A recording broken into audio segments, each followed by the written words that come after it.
Good morning, কেমন আছেন? আমার নতুন আরেকটা ব্লগে আপনাদের স্বাগত জানাই।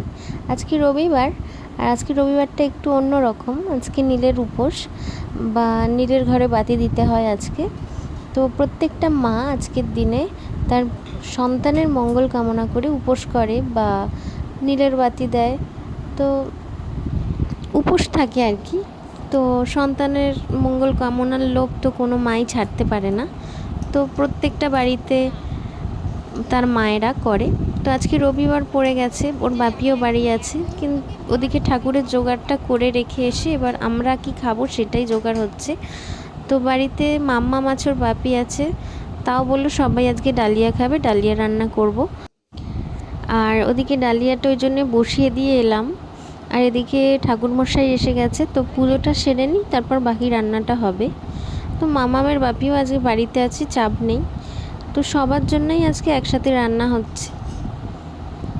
আর এদিকে ঠাকুরকে আগে অভিষেক করছে, অভিষেক করা হয়ে গেলে তারপর পুজো হবে। আমি করছি, করা হয়ে গেলে তারপর পুজোটা হবে। এখানে দুধ, দই, ঘি আর মধু দিয়ে প্রথমে অভিষেক করা হচ্ছে। তো বাড়িতে ঠাকুর থাকলে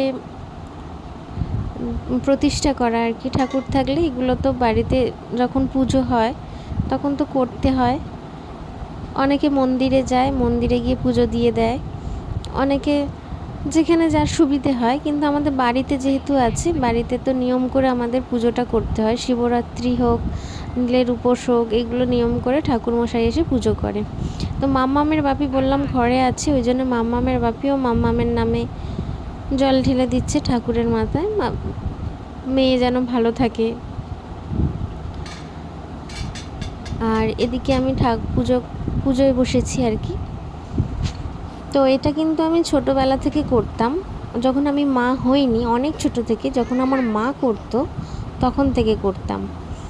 যখন আমার জ্ঞান হয়েছে আর কি, আমি কিন্তু তখন আমাদের মন্দিরে যেতে হতো, ছোট্ট একটা ঘটি নিয়ে আমিও কিন্তু মন্দিরে যেতাম। তারপর আমাদের বাড়িতে যখন শিবের প্রতিষ্ঠা হলো, তারপর থেকে বাড়িতে করতাম। কেন করতাম? কারণ আমার বাপির যেহেতু মা অনেক ছোটোবেলায় মারা গেছে, আমার বাপি মা ছিল না বললেই চলে ছোটোবেলা থেকে। তো আমার বাপির জন্য আমি করতাম। তো এখন আমার বাপিও নেই, বাপিও চলে গেছে। তো এখন আমি মা, নিজে মা। তো আমি আমার মেয়ের জন্য করি, ছেলের জন্য মায়েরা ছেলে মেয়ের জন্য আর কি, যাদের সন্তান সন্ততিদের জন্য এটা করে থাকে। এখানে আমি পুজো করছি, তো এটা দেখে মাম্মা বলছে আমিও করব, মানে ও শিবের মাথায় জল দেবে আর কি। তো ঠাকুর পুজো করতে চাইলে কেউ তাকে বাধা দিতে নেই কখনো। তো আমি দিই না কখনো, শিবরাত্রিতেও জল দেয়, তো এতেও বলছে আমিও করব, আমিও দেব,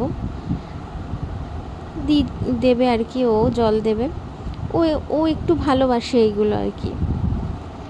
তো আমি বাধা দিই না। ওই যে ও মালা দিচ্ছে, এখানে শিবের মাথায় জল দেবে। তো